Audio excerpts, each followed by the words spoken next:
Mesdames et messieurs, bonjour et bienvenue à votre rendez-vous hebdomadaire, l'analyse de l'actualité, l'hebdo des éditorialistes de ce dimanche 25 mai 2025. Trois sujets majeurs seront donc abordés tout au long de ce plateau. Ici aujourd'hui d'abord, un avertissement fort lancé par la Direction générale des impôts, pas de quitus fiscal, pas de candidature en 2026. C'est une mesure qui interroge sur la transparence, oui, et la moralisation de la vie politique. Ensuite, cap sur un secteur phare du quotidien des Béninois, la boulangerie. Le gouvernement lance une réforme pour moderniser la filière et mieux protéger le consommateur. Enfin, mesdames et messieurs, la liberté de la presse est au cœur des débats avec la levée de suspension de deux médias par la haute autorité de l'audiovisuel et de la communication, AC. Bénin, Web TV et le Patriote reprennent du service. Analyse, enjeux, perspective. Nos éditorialistes, j'allais dire oui, sont là pour en débattre. C'est tout de suite dans l'hebdo des éditos. Il répond au nom de Moubarak Assombolo, directeur de publication du journal Le Meilleur. Il est déjà là avec nous. Moubarak, bonjour à vous. Monsieur Mathieu, bonjour. Amis téléspectateurs de E-Télé, chers fidèles, bonjour. Merci d'accepter cette invitation, Moubarak. C'est moi qui vous remercie de m'avoir invité. Je rappelle que vous êtes le directeur de publication du quotidien Le Meilleur. En face de vous ce dimanche, Ferdinand Assoba. Ferdinand Assoba, il est le chef programme de la radio Sogema. Ferdinand Assoba, bonjour. Bonjour Mathieu, bonjour à tous les téléspectateurs. Merci de répondre aussi présent ce dimanche matin. C'est moi. Alors, le troisième répond au nom de Ghislain Zanou. Ghislain Zanou, il est le rédacteur en chef de Voix du routier, la voix du routier. Ghislain Zanou, bonjour. Mathieu, bonjour. Comment vous allez? Dieu soit loué, nous sommes là, on se plaint pas et vous aussi. Bon, je vous rends grâce. Merci infiniment d'avoir accepté cette invitation. Le plaisir est partagé. Alors, oui, avec vous, nous allons aborder ces trois questions, sujets suscités dans mes propos liminaires. Vous avez suivi, tout comme tout autre Béninois, cette information, cette alerte, justement, de la Direction générale des impôts. Vous savez bien qu'en 2026, on va procéder pour une première fois dans l'histoire démocratique du Bénin à une élection générale. Le document phare qu'il faut donc avoir avant de prétendre être candidat, le quitus fiscal. Moubarak, nous allons démarrer par vous. Merci Mathieu pour la question.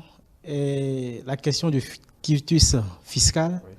C'est vrai, et cela entre dans le cadre des élections générales pour la première fois, mais ce n'est pas la première fois que la DGI demande aux candidats futurs et personnalités qui doivent diriger le pays d'être en règle avec le fisc.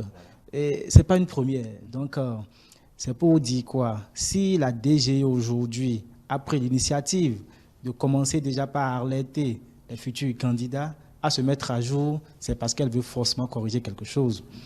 Vous vous souvenez bien de ce qui s'était passé aux dernières élections par rapport aux demandes qui étaient là et qui n'ont pas reçu, ou à ceux qui ont payé, qui disent qu'ils n'ont pas reçu. En tout cas, au truc de dernière minute, la DG était obligée d'augmenter quelques heures ou quelques jours pour permettre à d'autres d'être à jour. Je crois que si aujourd'hui la DG prend l'initiative de commencer déjà à un an ou bien à moins d'un an avant les échéances, c'est parce qu'elle ne veut plus et que à l'orée des élections, que quelqu'un déjà commence par venir dire qu'il a payé, n'a pas reçu, ou bien qu'on a des problèmes de timing.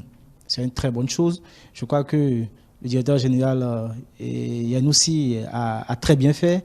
Il faut le féliciter pour ça. Je vous rappelle que la dernière fois, les gens l'avaient beaucoup critiqué sur la gestion de ce précieux sésame. Si aujourd'hui, il décide de prendre les taureaux par les cornes en annonçant très tôt aux candidats de se manifester et de venir chercher les quitus fiscales, c'est parce qu'il a vraiment saisi les erreurs du passé qu'il veut vraiment corriger. Ceci étant dit, maintenant, les candidats eux-mêmes, c'est vrai que pour le moment, nous ne voyons pas encore les tractations sur le terrain pouvant déjà nous définir les candidats qui seront en lice pour que ce soit les législatives, les communales ou bien la présidentielle. Mais ils peuvent déjà, en interne, commencer déjà par travailler sur le fait que, vous serez candidat, donc commencez déjà par par travailler à mobiliser les ressources ou bien commencer déjà par vous mettre à jour vis-à-vis du fisc pour ne pas qu'au dernier moment, nous ayons ces petits problèmes que nous avons eus l'année dernière. Donc, je crois que la balle, c'est dans les deux camps, aussi bien dans le camp de la DGI, de la Direction générale des impôts, également dans le camp des partis politiques. La DGI a déjà lancé la balle. C'est aux partis politiques de rattraper la balle au rebond et de commencer déjà à travailler sur les candidats potentiels qui doivent déjà commencer par mobiliser les ressources, par appeler leurs comptables, par voir si, par exemple, il n'y a pas de petites erreurs. Vous vous rappelez le cas du député Akossi, qui était obligé jusqu'à la dernière minute, c'est à la dernière minute que la DGI s'est rendu compte que c'est vrai, le monsieur avait des biens qui n'étaient pas des biens à lui, mais qu'il avait déjà donné et qu'il avait notifié à la NAT, mais c'est la NAT qui n'a pas pris le temps de transmettre ça à la DGI pour qu'on fasse les ajustements. Donc ces petits problèmes-là, je crois qu'avec le temps qui est devant nous, ils peuvent le corriger, aussi bien au niveau de l'administration que du niveau des partis politiques. Merci Moubarak. Alors, Ferdinand Assoba, rédacteur, chef programme, j'allais dire, de la radio Sogema, nous revenons à vous. La DGI a lancé la balle. Il faudrait maintenant que les acteurs politiques la saisissent au rebond pour se mettre à jour. Oui, effectivement, comme l'a dit Moubarak, c'est bien que la Direction générale des impôts ait lancé cette alerte, bien prévient les futurs candidats.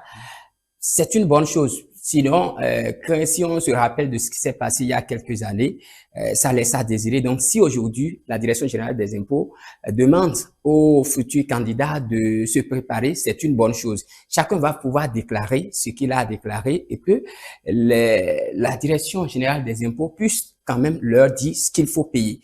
Ce qui me fait un peu, moi, quand j'ai entendu le communiqué ou bien la lettre, le dimanche dernier, les démocrates étaient face à la presse. Ils ont prévenu les gens comme quoi l'obtention du quitus fiscal pose de problèmes. Et si les institutions de la République peuvent trouver des moyens pour qu'on puisse rentrer facilement en possession de cette pièce, ça pourrait faciliter les choses. Et dans la semaine, la Direction générale des impôts a fait sortir un communiqué pour prévenir. Du coup, ça voudra dire que ce que vous demandez, on ne sait pas. Donc, si on fait la liaison. Donc, moi, je voudrais dire, du niveau de la Direction générale des impôts, c'est bien, on a lancé, chacun doit se mettre au pas. Mais si on pourrait un peu alléger, c'est-à-dire faciliter celui qui est candidat, il a besoin de son quitus fiscal, il paie ce qu'il a à payer, et donc, il est libre d'avoir la pièce parce que pour les élections passées, il y a beaucoup de soucis. Il y a d'autres qui ont dit on a payé, mais le quitus a été livré après la clôture des dossiers. Donc, il y a beaucoup de problèmes. Si aujourd'hui, on a dit qu'il faut donc se préparer, c'est une bonne chose. Mais l'autre chose qu'il faut avoir, c'est comment est-ce qu'il faut faire pour que ceux qui sont à jour vis-à-vis du fisc peuvent quand même rentrer en possession de leur quitus fiscal. C'est le gros problème. La Direction générale des impôts travaille pour le peuple. Donc, doit savoir que là où nous sommes, nous travaillons et nous détenons une pièce maîtresse dans le processus électoral. C'est la première, les élections générales dans notre pays. Donc, on doit travailler à ce que ça ne souffre d'aucune insuffisance et tout va se passer comme cela se doit. Les candidats, si vous savez que vous avez des maisons, vous avez des parcelles bâties ou non bâties, vous devez déclarer tout et ce n'est pas la dernière, c'est-à-dire dans les ultimes journées qu'il faut commencer par courir de gauche à droite, aller payer. Si vous payez à la dernière minute, la Direction générale des impôts peut avoir des difficultés pour vous livrer le quitus fiscal. Moi, je veux me rassurer que le directeur général des impôts, Nicolas Yenoussi, a vite lancé, a vite prévenu, mais qu'il ne faudrait pas qu'il vienne nous dire la même chose. Parce que si vous vous rappelez très bien, il y a de cela quelques années, devant la Cour constitutionnelle, il avait sorti l'expression comme quoi l'ordre vient de haut. Donc du coup, si aujourd'hui, il est en train de les prévenir, c'est dire qu'il veut bien faire son travail et qu'au moment opportun, personne ne peut lui reprocher quoi que ce soit. Bah, je suis d'accord, je suis d'avis et je pense qu'il travaille pour le peuple, il n'a qu'à travailler. Et comme tout le monde veut se faire, c'est-à-dire veut être porté en triomphe, lui-même à la tête de la Direction générale, il sera porté en triomphe et on va applaudir pour lui. Merci. On va applaudir pour lui. Ghislain Zanou, cette question aussi, hein, vous avez suivi aussi ce communiqué. Il faut donc éviter la course contre la montre. On le dit souvent, les précipitations de la dernière minute, sinon des tout derniers jours. La DGI lance une alerte. Oui, je crois que je salue cette initiative de la DGI qui, quand même, essaie de nous montrer à tout un chacun de nous, de montrer à tout un chacun de nous que, au niveau de la direction, le travail se fait. Et nous avons ce comportement non béninois, je ne dirais pas africain, de vouloir faire les choses à la dernière minute. À la dernière minute, en ce sens que on attend la veille des élections pour préparer les pièces maîtresses qu'il nous faut. On a vu tout ce qui s'était passé au niveau pendant les élections passées. Est-ce que nous voulons que l'histoire soit répétée? Non. Parce que autant que vous, autant que tout un chacun de nous, nous voulons des élections paisibles. Nous voulons que, peu importe la position de tout un chacun de nous, chacun puisse aller voter librement, dans la paix et dans la sérénité. Et permettez-moi de le dire, ma grand-mère qui est à Savalou, paie les impôts. Et ce n'est pas l'homme politique qui ne va pas le faire, non. Parce que celui qui veut diriger le pays doit être un exemple. Mais si lui qui veut quand même gérer le fonds du contribuable, lui il ne peut pas peut-être se mettre au pas, il ne peut pas faire ce qui doit être fait, alors quel exemple veut-il donner à ceux qui veulent diriger? Donc moi je demande à tout un chacun de nous, que ce soit au niveau de la DGI, au niveau des différents candidats, quand bien même nous sommes à la veille et que on ne sait pas qui serait aux élections, c'est ce qui est un peu bizarre dans l'histoire parce que à la veille de 2026, on ne sait pas si qui va représenter tel parti ou qui vont représenter tel ou tel parti. C'est bien dommage, mais bon, peut-être qu'ils sont en train de nous préparer une surprise dans la nuit noire et que on espère que peut-être en plein jour cela soit dévoilé. Donc, je prie tout un chacun de nous de faire ce qui doit être fait pour que le chaos qu'on a eu par le passé ne soit pas répété. Parce que il y a eu beaucoup de choses qui se sont passées que au fond de nous, que ce soit nos dirigeants, que ce soit surtout ceux qui ont perdu leurs proches, on ne veut plus revoir ça. Donc, je nous prie de faire ce qui doit être fait. C'est-à-dire bien que la DGI ait lancé cette alerte et je prie, au fond de moi je reste positif et j'espère vivement que nos candidats vont se dévoiler et surtout dévoiler leur bien. Parce que c'est là le problème. On a 50 parcelles, on a 50 voitures, mais on ne veut pas tout déclarer ou tout dévoiler. Pourtant, on veut gérer le pays. Merci. Est-ce qu'il faut attendre nécessairement être en train de nourrir l'ambition dans les élections avant de s'acquitter de ce devoir en temps normal? Oui, non, mais en réalité, un bon citoyen ne doit pas attendre le moment d'être candidat ou bien avoir l'ambition avant de s'acquitter de ce devoir. Si vous êtes un bon citoyen, vous devez payer vos impôts puisque c'est grâce à ça que l'État va pouvoir réaliser des infrastructures. Donc, je pense que si vous êtes homme politique et vous n'avez pas besoin d'attendre le dernier jour. Et donc, ça devrait servir de leçon à nos politiciens et que depuis 2016, 2023, chaque année, chaque politicien, celui-là qui ambitionne gérer une parcelle de pouvoir dans notre pays doit chaque année payer ses impôts pour être à jour. Je pense que si quelqu'un, depuis 2016, paye régulièrement chaque année ses impôts, à la date d'aujourd'hui, il va juste aller vers la direction des impôts pour dire, mais chaque année, j'ai payé, voilà ce que vous m'avez dit, j'ai payé, donc on n'aura pas de souci à se faire. Je voudrais demander à la direction générale des impôts s'il y a la possibilité de de voir comment est-ce qu'il faut faire pour que demain, qu'on ne crie pas encore le nom de la direction générale des impôts. Comment alléger? De quelle manière pour vous? Alléger voudra dire, je suis candidat. Oui. J'ai déclaré mes biens. Il faudrait que je puisse, que Y ne soit pas celui-là qui forcément qui doit me remettre mon quitus. Que je sois libre de prendre mon quitus au moment où j'ai fini de payer.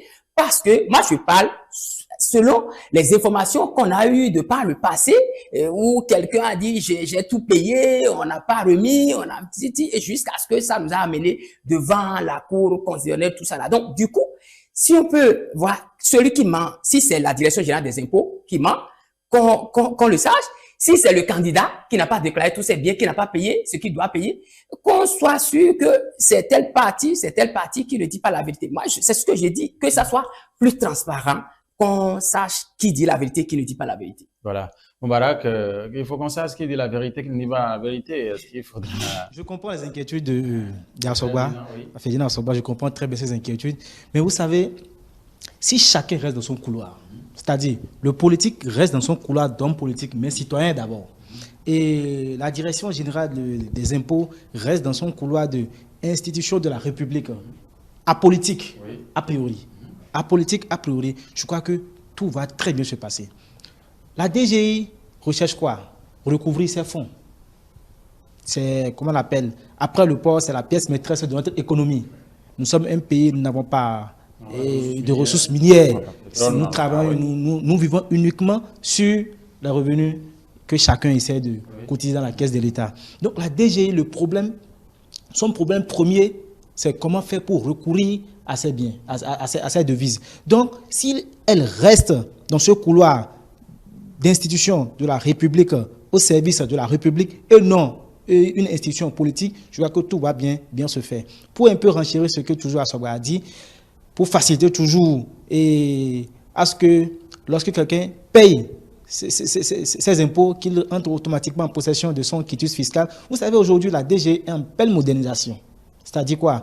Et par le passé, il y a de cela à peine, je crois que c'est en janvier, ça a commencé. Lorsque vous voulez émettre automatiquement une facture, on vous demande de payer en même temps l'AIB. L'AIB en même temps, oui. Alors qu'il y a à peine en 2020, décembre 2024, c'était plus comme ça. Donc, c'est pour dire qu'aujourd'hui, elle est en train de chercher les moyens de mieux s'améliorer et d'être encore beaucoup plus proche des populations. Elle peut faire même la même chose concernant le quitus fiscal. Je m'explique. Ça dit quoi? Lorsque vous savez combien vous payez, ou bien vous demandez à la DGI, à la Direction générale des impôts, de vous dire combien je dois pour cette année. Dès qu'on vous dit, on vous facilite par exemple, soit de le faire, soit en ligne. Et dès que vous le faites, vous recevez automatiquement votre quitus fiscal que vous pouvez rentrer dans n'importe quel kiosque pour tirer. Je ne sais pas si vous comprenez. Comme ça, cela met chacun à sa responsabilité. Mais lorsque vous savez que vous payez et que vous n'avez pas encore le quitus fiscal, ça veut dire qu'il y a un problème. Donc, on doit mettre en place une cellule d'urgence pour ceux qui auront peut-être ces petits problèmes, qui iront rapidement à « j'ai un problème ». Et je veux que le problème soit réglé automatiquement parce que je suis un potentiel candidat. Je suis futur candidat. Et il ne faudrait pas que ce sésame m'empêche d'être candidat. Donc, aidez-moi à régler le problème automatiquement. Et c'est pourquoi, avant de prendre la parole, je disais que la direction générale doit se mettre dans la tête qu'elle n'est pas une institution politique. Elle est une institution apolitique. Elle travaille pour tous les Béninois. Donc, l'individu qui sera en poste ce jour-là doit tout faire pour satisfaire cet homme politique automatiquement pour que celui-ci aille aux élections. Cela va beaucoup diminuer non seulement les frustrations, pour ne pas créer les problèmes que nous avons eus, et également, et comme l'a dit Ghislain, Yanoussi va sortir par la grande porte. Parce que les gens ont toujours en mémoire ce qu'il a dit devant la Cour constitutionnelle. Et ça avait fait le tour des réseaux. C'était pas bien. Donc, il va sortir par la grande porte. Surtout encore que cela, c'est une élection générale. Il n'a jamais fait ça. C'est une première pour tous les Béninois. Donc, le travail est encore plus grand. Et je comprends pourquoi aujourd'hui, il lance la lettre beaucoup plus tôt par rapport au passé. Donc, je crois que si chacun reste dans son couloir, le politique dans son couloir, c'est-à-dire quoi? En faisant en sorte de vite et identifier les candidats, c'est-à-dire les ténors du parti, de vite identifier les candidats, de leur dire que vous irez aux élections, donc commencez d'abord à vous prêter, ils font leur jeu politique, et l'administration, c'est-à-dire la DGI, fait en sorte de rester dans son couloir d'hommes, d'institutions étatiques qui travaillent pour tous les Béninois. Je crois qu'il n'y aura aucun problème. C'est lorsque quelqu'un veut sortir de son couloir et aller dans notre couloir que nous avons tous ces petits problèmes. Voilà. Il faudrait que chacun respecte, Ghislain, son couloir, justement.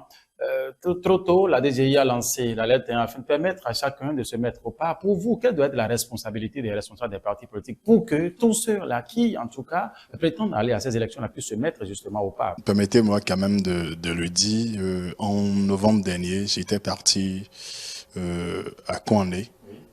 À Kandi, j'ai quand même fait le tour de certaines communes de notre pays. Et est-ce que c'est ce que je vais demander aux candidats ou à nos hommes politiques de le faire? Qu'ils visitent le pays pour voir ce qui se fait. Tout Kandi est en santé. Si tout candidat est en chantier, d'où est-ce que l'État trouve l'argent pour mettre toute une commune en chantier?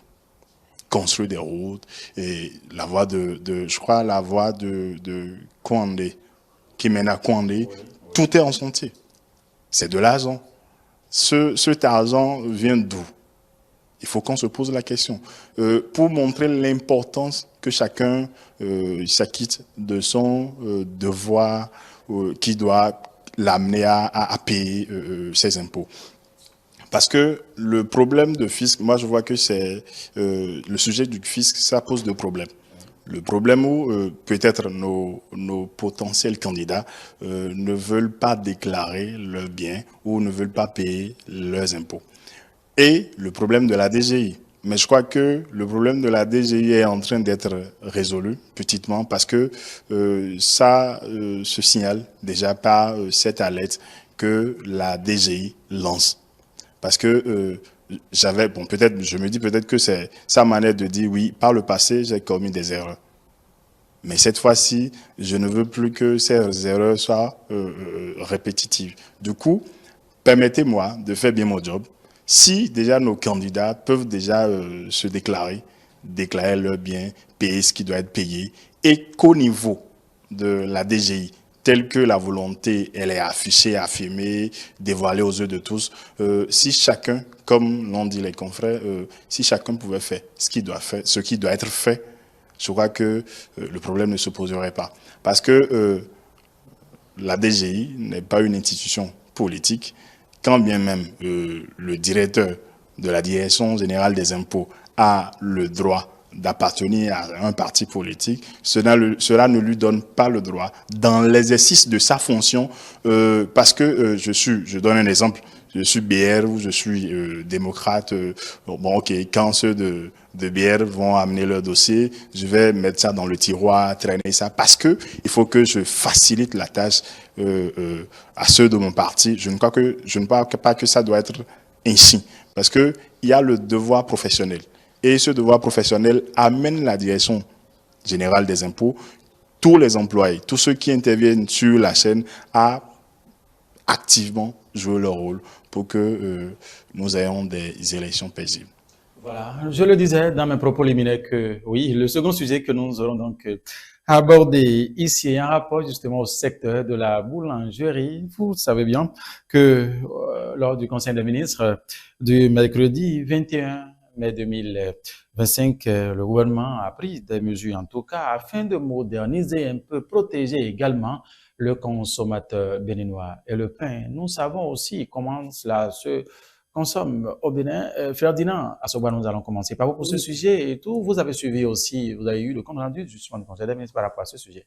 Tout à fait, j'ai suivi le compte rendu par rapport à ce sujet. Oui, c'est une bonne chose si le gouvernement veut avoir donc un regard dans ce secteur-là. Quand on prend le secteur de la boulangerie, vous allez vous lever un matin et que le boulanger augmente le prix du pain, alors que le poids du pain n'est pas au complet. Je pense que c'est le problème. C'est pour rendre justice à nous, les consommateurs du pain.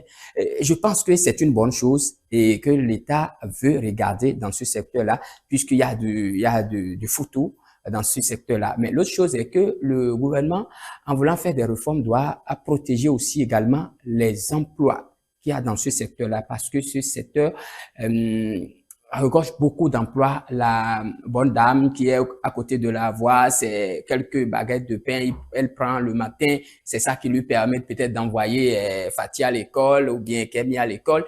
Et donc, du coup, il y a des mamans qui ont vendu le pain, mais qui ont leurs enfants à l'université. Donc, l'État, en voulant réorganiser ce secteur, doit regarder également les emplois qui sont au niveau de ce secteur-là. Et voir la qualité. Qu'est-ce que nous consommons? Comment est-ce que le pain est préparé? Est-ce que c'est avec de la farine de blé ou bien c'est toujours avec la farine de manioc? Qu'est-ce qui est fait réellement? Et aussi, voir, est-ce que désormais, puisque dans le passé, on dit, comme le dit en fond, pain rond, mais aujourd'hui, il n'y a plus pain rond, c'est les pain kéké, c'est oui, c'est sur les motos bagages avec de gros paniers. Oui. Et ça crée des accidents tous les jours que Dieu fait. Donc, du coup, je pense que l'État doit chercher à imposer peut-être la création de grandes entreprises de boulangerie. Et cela permettra d'avoir désormais des voitures de pain et ces voitures vont circuler. Ça va limiter les cas d'accident et aussi, je le dis une fois encore, de regarder les emplois qui sont créés dans ce secteur-là. Voilà. Alors, Moubarak, en raison des insuffisances révélées par l'état des lieux qui en a été fait, cette réforme vise le renforcement des instruments juridiques existants ainsi que des normes sanitaires de qualité et de sécurité alimentaire. Aussi, prendra-t-elle en compte la modernisation des conditions de production et l'amélioration, j'allais dire, des conditions appliquées au fin d'introduire des pratiques innovantes. C'est ce qu'on pouvait donc retrouver à l'annonce justement de cette réforme. Ouais, et d'abord, il faut souligner les 4 piliers sur lesquels le gouvernement veut travailler. Le premier pilier, c'est-à-dire quoi? Les techniques d'installation d'une boulangerie. Le second pilier, c'est le prix. Le troisième pilier, c'est la qualité de ce que nous consommons. Le dernier pilier, c'est de trouver les mécanismes pour détecter souvent, lorsque le pain est fini, est-ce que les produits qui ont été utilisés pour faire ce pain sont les produits optimaux, ce sont les produits consommables. Ce sont les 4 points sur lesquels le gouvernement veut travailler pour vraiment assainir ce secteur. Ces points sont très, très importants. Et pour revenir sur le côté prix, aujourd'hui, tu te lèves un matin, et je crois que le gouvernement a commencé par travailler sur cette question depuis le début de la guerre d'Ukraine. Et lorsque nous avons remarqué une flambée du prix du pain, du jour au lendemain comme ça, parce qu'on nous dit qu'il y a une guerre à 1000 km ou bien à 10 000 km de chez nous ici, et ça a agi sur nous. Le gouvernement avait déjà commencé par travailler sur ce projet. Je crois qu'aujourd'hui, ils sont sur l'étape de mise en pratique. Aujourd'hui, n'importe qui se lève, il crée juste son petit kiosque là, on ne sait pas comment ça se passe, il fabrique du pain, le lendemain matin, tout le monde commence par consommer ce pain. La technique d'installation de l'industrie. Et on doit avoir un formulaire. C'est comme aujourd'hui, lorsque vous voulez créer une télévision, ou bien lorsque vous voulez créer un organe de presse, tout de suite vous allez à la RAC, on vous donne les conditions pour dire, vous faites ci, vous faites ça, vous faites ci, vous faites ça.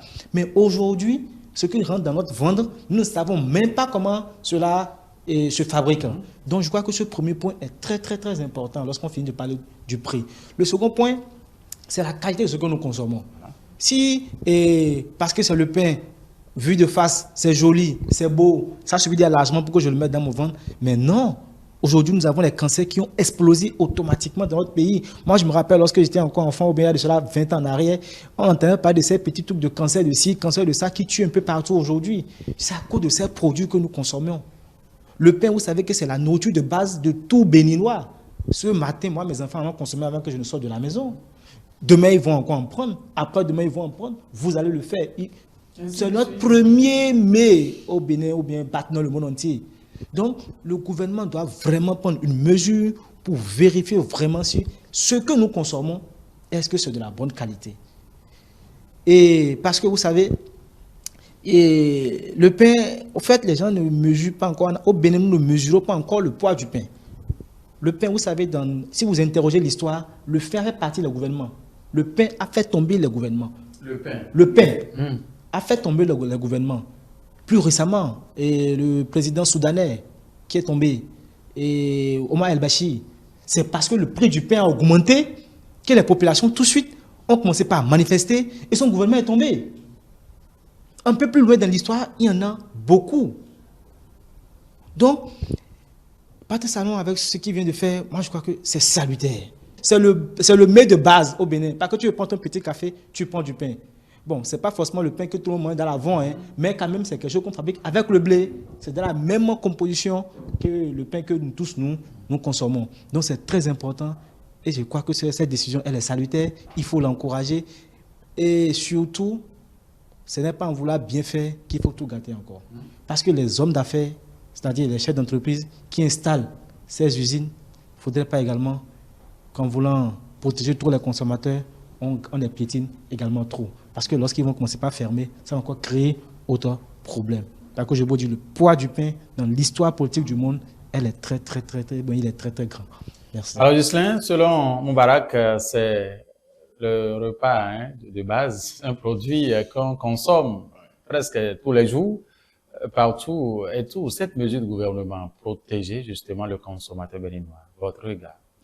Je crois que l'avis de mes confrères ne m'étonne pas. mais il faut oser le dire.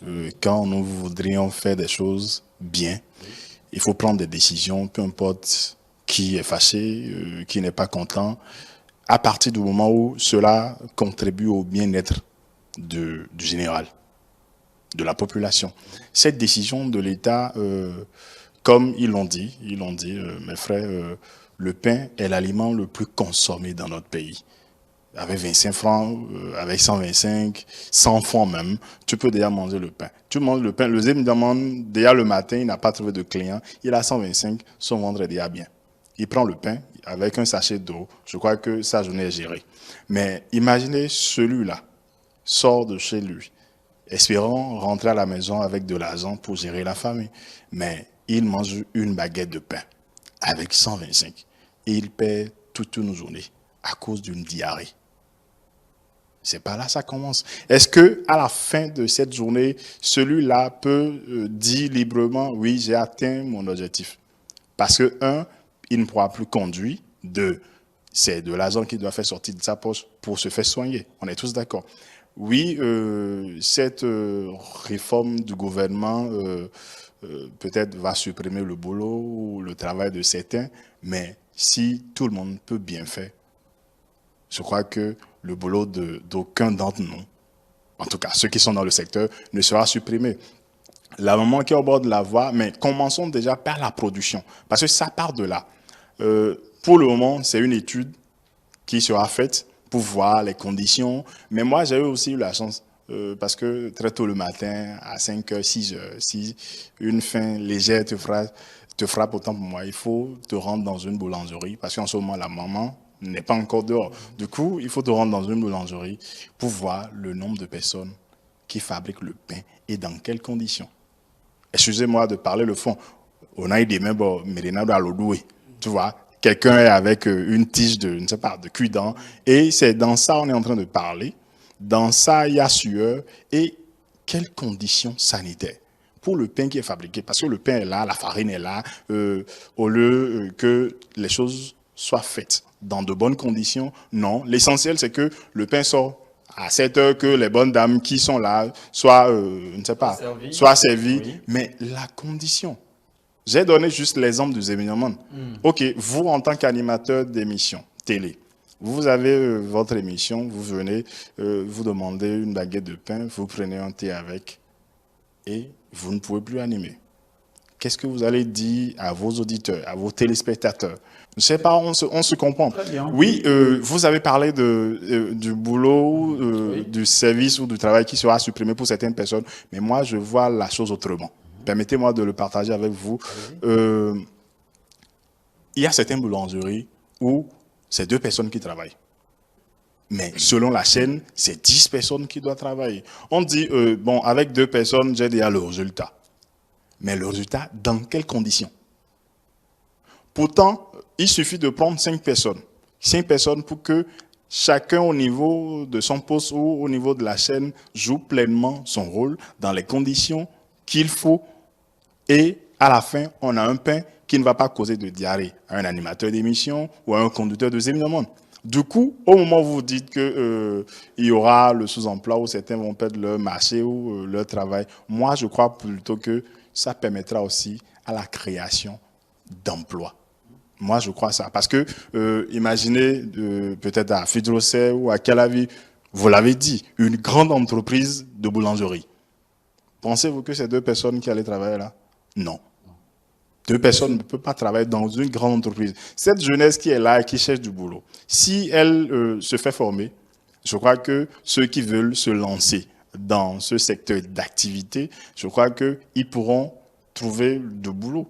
Du coup, ça crée d'emplois pour la jeunesse et en même temps, ça permet de protéger cette communauté. Nous surtout, oui, qui ne faisons que manger le pain. Le pain. Oui, Ferdinand. Oui, Ferdinand. Je comprends, Ghislain. Nous sommes tous d'accord que le gouvernement a pris une bonne décision, oui, a dit la décision de réorganiser le milieu, de réorganiser le milieu. Si le secteur est resté comme ça jusqu'à aujourd'hui, la faute est à qui? À nous consommateurs? Et vous allez dire que c'est au gouvernement? Non, mais c'est aux différents gouvernements. Non, moi je ne pense pas. Parce que quand le gouvernement a décidé de réorganiser maintenant, qui va dire non? Donc, du coup, depuis 1960, si jusque-là, personne n'a voulu faire la chose, ou bien on a fait ça avec moi, je ne suis pas d'accord avec, je ne suis pas d'accord avec, parce que si le secteur est resté là, à qui la faute? C'est au consommateur? Non, mais c'est au gouvernant. Le ministère du commerce et de l'industrie. Les boulangeries sont installées sur le territoire national. Il y a un ministère. Et donc, dans chaque département, il y a une direction départementale du commerce et de l'industrie qui doit vérifier ça. Donc, du coup, faut pas rejeter le tort sur la population, nous consommateurs. Les gouvernants ont failli à ce niveau. Donc, si aujourd'hui, le gouvernement a décidé de réorganiser ce secteur, c'est bien, c'est une bonne chose. Mais ce que moi, je dis, qu'on crée une des grandes entreprises de boulangerie qui peuvent consommer et utiliser plus de 1000 personnes, moi, c'est mon problème. Vous savez, l'initiative, ce que ça envoie comme message, ce n'est plus qui veut, mais c'est qui peut. Qui peut. C'est surtout ça. Parce que je vais vous répondre à votre intervention quand vous disiez est-ce que c'est la faute de la population ou c'est la faute des gouvernants? Moi, je dirais plutôt que c'est la faute aux producteurs. Ça commence par là. Je vous explique. Les acteurs producteurs même de ce pain que nous mangeons ou des dérives de tout ce que vous savez. Si vous, il y a la conscience. Il y a la conscience où déjà ce que tu veux faire, tu sais que ce n'est pas bien. Si chacun de nous peut déjà se mettre dans une condition où on dit ce que je veux faire, ça rentre, ça va dans l'organisme des autres. Ça, bien vrai, ça contribue à mon business, je suis d'accord. C'est mon business, je mène. Mais il faut créer les conditions qu'il faut, des bonnes conditions, ou devrais-je dire de bonnes conditions, pour permettre à ce que, quand toi, Ferdinand, vous allez consommer ce pain, vous n'allez pas avoir un problème de diarrhée. On est là. C'est parce qu'il y a un problème qui est causé parce que nos producteurs à la base n'ont pas été sincères avec eux-mêmes. Je dirais même que je pourrais même appeler criminels. Permettez-moi d'employer le mot. Si nos producteurs n'étaient pas criminels, entre griffes, je ne dirais pas tous les producteurs, mais certains producteurs et même revendeuses, même les distributeurs, s'ils n'étaient pas en griffe criminel, non, permettez, s'ils n'étaient pas en griffe criminel, je crois que l'État ne sera plus obligé de dire, allez, stop, je veux voir ce qui se passe là et mettre clair. On est tous d'accord, peut-être que bon, il y a eu des retours, il y a toujours ça. On a des retours et que ce secteur, il faille mettre de l'ordre. Donc, si les producteurs eux-mêmes, les distributeurs, nos mamans même qui sont au bord des voies, si tout le monde se dit, ça va dans le ventre d'un être humain et qu'il faut que le travail soit bien fait, je ne pense pas que ce soit le ministère ou le gouvernement fasse un truc. Une chose que mon cher ami Gislain oublie, c'est l'avidité des hommes d'affaires. L'avidité, la cupidité des hommes d'affaires. Quittons le secteur de la boulangerie, allons sur le ciment. Depuis 2022, nous savons à combien le ciment est vendu au Bénin. Pas plus tard qu'il y a 2 mois, 3 mois.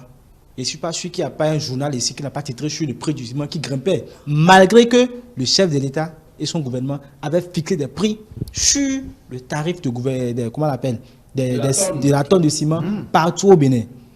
Mais nous avons vu ces hommes d'affaires, ces vendeurs ou bien ces trucs-là, que j'appelle toujours hommes d'affaires, parce que c'est le commerce qu'ils font, contourner, trouver des moyens de tourner la loi et de venir sur le terrain dire aux gens que, il y a un problème là-bas. Ils ont trouvé des moyens de dribbler les consommateurs, juste pour faire quoi? De la marge, pour faire du bénéfice. Vous savez, l'homme d'affaires, lui s'en fout de votre bien-être. Je vous jure. C'est grave. L'homme d'affaires, c'est pas pour le béninois. Hein. Il veut actualiser. Lui, c'est son profit. C'est son dieu, comme le disent les béninois et les Ivoiriens. C'est donc, ces deux-là, je les appelle les criminels. Voilà, c'est pour dire quoi? Si l'État ne fait pas la veille, au jour le jour, ça de façon régulière, nous allons toujours revenir sur cette question. Je crois que Patrice Talon, comme l'a dit Ferdinand, a pris la bonne décision. Parce que si depuis 1960, que nous consommons du pain. Moi, par exemple, j'ai grandi à Parakou. Il y avait une seule boulangerie. C'est parce qu'on connaît Parakou. Aujourd'hui, c'est-à-dire, c'était une grande boulangerie, une très grande boulangerie. Donc, pour moi, depuis cette temps d'enfance, dans ma tête, une boulangerie, c'est toujours grand. Mais aujourd'hui, quand j'ai grandi, je vois un kiosque où on met juste quelques briques et braques là. On me dit que c'est une boulangerie. J'ai dit, mais comment? L'essentiel que le pain sort. Fabrication du pain. Donc, vous ne savez pas dans quelles conditions ces pains-là sont fabriqués. Donc, aujourd'hui, si c'est vraiment bien organisé, je crois que c'est vraiment qui fera le pain. Et ce qui peut là, c'est pour nous tous. C'est-à-dire quoi? Le pain sera de bonne qualité, lui-même va s'en sortir et nous-mêmes, on va se porter bien. Parce que si nos pharmacies ou bien nos hôpitaux sont pleins, je ne suis pas sûr que la République va continuer à marcher. Voilà. Les gouvernants ont pris leurs responsabilités. Moi, c'est ce que moi je dis. On ne peut pas, comme je suis en train de rejeter le tort sur la population. L'État a pris sa décision, l'État a pris ses dispositions et maintenant, c'est bon. On est prêt, on accompagne l'État, nous les consommateurs. Mais vous ne voyez pas qu'à la base ou au fond, quelque part, vous me rejoignez? Ou c'est peut-être vous qui ne comprenez pas ou ne voulez pas comprendre ce que moi je dis. Parce que je dis. Est-ce que vous pouvez installer, là où vous êtes, vous savez pas vous brûler le feu. Qui est-ce qui vous arrête? C'est le policier. Le policier. Mais dans une république, vous installez quelque chose qui ne suit pas les normes, qui va vous interpeller? Maintenant, c'est l'État. Ce que je suis en train de dire, et si le citoyen dans cette circulation voit le feu rouge et s'arrête, parce que c'est un devoir de conscience. C'est de là que je viens. Si, c'est des hommes d'affaires. Et c'est ça je suis en train, c'est ça je suis en train de dire, c'est ça je suis en train de dire. Je dis, on ne va pas vouloir chercher le profit et tuer l'être qui est juste à côté. Levé de suspension de Bénin Web TV et du journal Le Patriote, c'est une décision de la haute autorité de l'audiovisuel et de la communication. La liberté de la presse, une fois encore, fait parler d'elle. D'abord, je remercie beaucoup la HAC. Ce sont nos confrères qui travaillent dans ces organes. Ce sont nos amis. Et nous avons pleuré au début quand on a suspendu leurs organes, leur chaîne de Web TV. Aujourd'hui, je remercie beaucoup la HAC. Mais ceci étant dit, la HAC avait pris cette décision de suspension, certainement, ou bien comme nous l'avons tous vu, à cause peut-être du comportement de nos confrères par rapport à la déontologie et à l'éthique. De l'irrégularité observée. Merci pour le raccourci. Et si aujourd'hui la HAC décide de remettre les clés encore de ces journaux pour qu'elles commencent encore à réapparaître, c'est parce que en amont, ces gens-là ont reconnu leur tort et ont présenté leurs excuses et ont promis désormais de mieux faire pour ne plus tomber encore dans ces travers. Je crois que c'est ce que moi je vais saluer. D'abord, l'humilité qu'a eu notre confrère, vous savez déjà de qui je parle, de présenter ses excuses, de les faire circuler dans les journaux comme l'a demandé la HAC, et surtout à la HAC également pour la stérilité. Par le passé, nous avons vu les chaînes de télévision, les chaînes de radio, les quotidiens suspendus, mais qui jusqu'aujourd'hui sont restés éternellement suspendus. Donc si aujourd'hui la HAC de locaux prend cette initiative de ramener une chaîne de Web TV ou bien un quotidien en ligne qui a été suspendu il y a à peine 2 ou 3 mois, qui sont déjà revenus sur l'échiquier médiatique, je crois que c'est louable, c'est à saluer. Merci beaucoup à la HAC. Si elle peut aussi s'auto-saisir, et ramener les anciens chaînes de télévision et de radio qui sont suspendus, vraiment, je crois que ce sera bien pour notre corporation. Voilà. Oui, Ferdinand. Oui, moi j'ai été surpris quand j'ai vu le communiqué de la levée. Je me suis dit, mais alors là, ça va très vite, puisque vous n'êtes pas sans savoir, comme l'a dit Moubarak, de par le passé, si vous êtes suspendu, c'est fini pour vous. C'est que on jette vos clés dans l'océan Atlantique et c'est parti pour les employés qui sont d'avant. C'est bien, ça voudra dire que, comme l'a dit le président de la HAC, Edouard Locaux, l'église est en train d'être poussée un peu vers le milieu du village.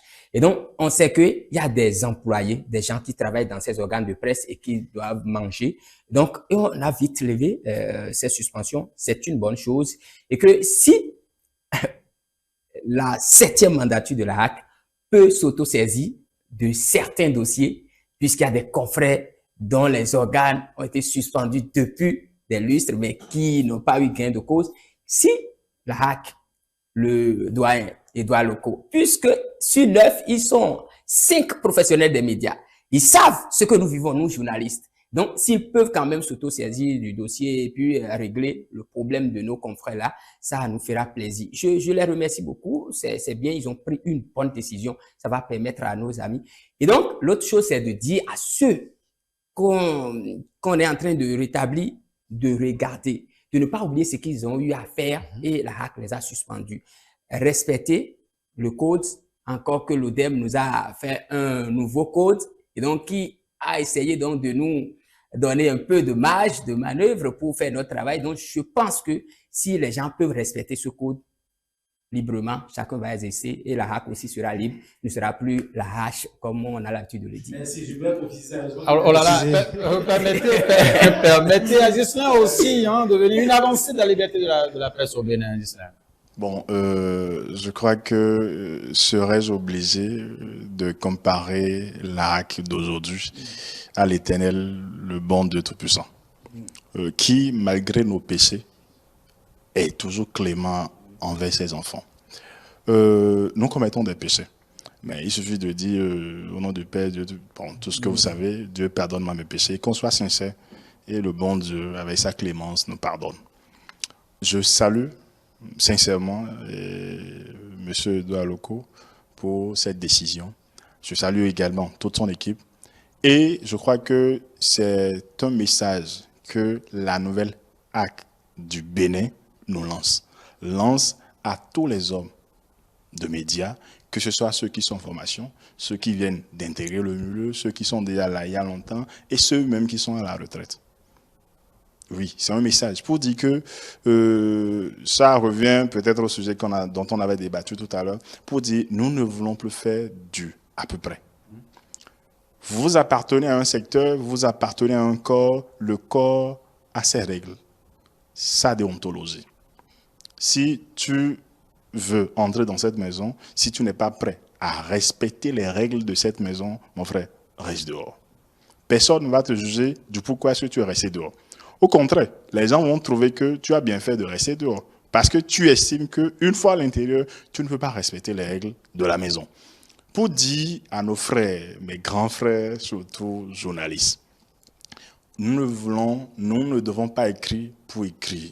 Nous ne devons pas publier pour publier. Nous ne devons pas parler pour parler. Je parle de façon générale, pas pour tel organe ou tel qui soit suspendu ou non. Oui, il y a beaucoup de choses qui nous est reprochées, surtout aux journalistes béninois. Il y a beaucoup de choses. Quand on trouve un petit PDM, un petit 10 000, un petit 5 000, on raconte tout ce qu'on veut. Ou quand on dit il faut écrire sur telle personne, on le fait. Mais qu'est-ce que notre code nous apprend? Vous avez parlé de notre code, le code de la déontologie, même l'ancien code. Vous allez dans certaines rédactions, vous n'allez pas voir une photocopie de l'ancien code autant pour dans une rédaction. Pourtant, c'est sur ça que nous devons marcher. C'est sur ça que nous devons évoluer. C'est avec ça que nous devons prospérer. J'ai bien dit. Si vous n'avez pas une photocopie du code sur lequel ou avec lequel vous allez travailler dans votre salon, dans votre rédaction, comment vous voulez agir? Vous n'allez pas, c'est comme on dit, tu viens de parler, quelqu'un vient de dire, tu viens de commettre telle ou telle erreur, tu diras quand, comment. Pourtant, si c'était que tu avais le code, tu seras mieux informé. Le journaliste est celui qui est mieux informé car il est appelé à informer le peuple. Si moi je suis sous-informé, vous voulez que j'informe quoi, à qui et comment et pourquoi? Donc je demande, c'est déjà bien que la HAC d'aujourd'hui, je le dis bien, la HAC du Bénin d'aujourd'hui fait les choses telles qu'elles doivent être faites et pour quand même nous dire, parce que ça renouvelle le dialogue, ça renouvelle la confiance entre autorités et nous, acteurs du secteur. La HAC n'est pas une maison de justice, certes, mais c'est une maison où il faut taper sur la table quand il le faut. Quand tel enfant fait ce qui ne doit pas être fait, il faut que le papa dise attention, ça ne va pas. Voilà. Donc, oui, Gislain, je laisse avec vous rapidement prendre de vous quelques mots de conclusion avec vous. Sur le sujet que nous avons débattu, je reviens à vous, Mbarak, il n'y a pas de souci. Hein. Bon, je commence par la HAC, oui, parce que c'est le dernier sujet. Je l'ai déjà dit, chers journalistes, chers confrères, chers amis, que ce soit ceux qui sont en formation, ceux qui sont déjà sur le terrain, faisons les choses bien. chers promoteurs de boulangerie, nous n'allons pas vouloir gagner de l'argent et tuer nos compatriotes, tuer nos frères ou tuer la famille d'à côté. Oui, il faut de l'argent, je suis d'accord. Mais faisons les choses dans les règles de l'art, avec la conscience. Pour parler du dernier sujet. Oui. Bon, les candidats n'ont qu'à déclarer leur bien. Tout simplement. Merci. Oui, je viens à vous, Ferdinand Assoba. Oui, moi je dirais juste du courage à nos confrères, Oui. ceux-là à qui la HAC vient de lever la suspension, Mhm. et donc de poursuivre dans le bon sens, d'écouter le code électoral, le code de la déontologie, et cela, il va de notre intérêt. Je dirais au gouvernement, je dirais merci au président Patrice Talon parce qu'il a vu juste.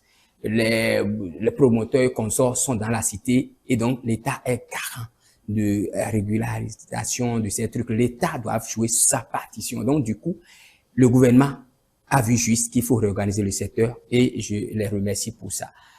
Tous ceux qui veulent être candidats, déclarez vos biens. La direction générale des impôts, travaillez comme si vous êtes là et que vous êtes pour l'État, le peuple. Vous travaillez pour le peuple et rien que pour le peuple. Et là, votre impartialité sera démontrée et les gens pourront vous applaudir. Merci Ferdinand Moubarak, nous sommes à vous. Merci beaucoup, chers amis téléspectateurs, merci de nous avoir suivis. Et je vais d'abord conclure, je vais commencer ma conclusion sur d'abord les hommes politiques, Oui. concernant la dernière question et le dernier sujet que nous avons abordé. Et vous avez vu la sérénité avec laquelle la HAC travaille aujourd'hui. Nous avons vu qu'il y a vraiment de l'ambition, cette façon de moderniser, de vraiment réguler, de rendre les conditions de vie des journalistes meilleures. Pourquoi c'est comme ça aujourd'hui? On doit se poser la question. C'est parce que ce sont les professionnels des médias aujourd'hui qui sont majoritaires au sein de cette institution. Et c'est un professionnel des médias qui est à la tête de cette institution. Donc, avis aux politiciens, c'est-à-dire au futur président qui viendra, que ce soit pour 2026 ou pour 2032 ou pour toujours, à chaque fois que vous devez nommer une personne à la tête de la HAC, je suis beaucoup plus taquin sur la HAC parce que c'est ma profession, c'est ma corporation, c'est mon domaine. Donc, si vous nous mettez quelqu'un du domaine à la tête de cette institution, je suis sûr que nous aurons de meilleurs résultats. C'est très important. Sur le premier sujet, oui, c'est chacun a son couloir. Si la DGI, institution étatique, reste dans son couloir d'administration de l'État au service de tout le peuple, il n'y aura pas de problème. Si les partis politiques également restent dans leur couloir et font leur travail de partis politiques, il n'y aura pas de problème.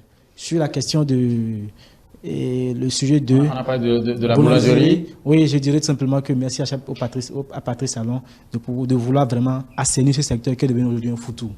Voilà, merci à vous. Mesdames et messieurs, ainsi prend fin l'hebdo des éditos de ce dimanche 25 mai 2025 en ce studio avec nous, mesdames et messieurs, Moubarak Assombolo. C'est lui le directeur de publication du quotidien Le Meilleur. Sur ce plateau, il a donc apporté ses clarifications, ses analyses sur les différents sujets abordés tout au long de ce plateau. Ferdinand Assoba, chef programme de la radio Sogema, lui aussi a répondu présent à notre invitation ici ce dimanche. C'est nous, rédacteur en chef de La Voix du routier. Vous les avez suivis à tout de rôle sur les différentes questions que nous avons abordées ici sur ce plateau ce dimanche 25 mai 2025. Et dimanche, c'est politique qui doit se poursuivre. Et le prochain plateau est consacré au duel où nous allons encore aborder d'autres questions.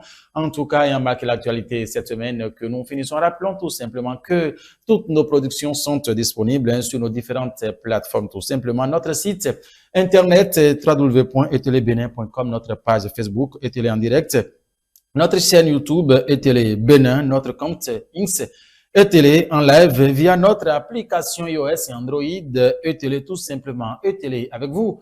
Pour vous, restez avec nous. Dimanche politique se poursuit. Portez-vous bien, mesdames et messieurs. À tout de suite.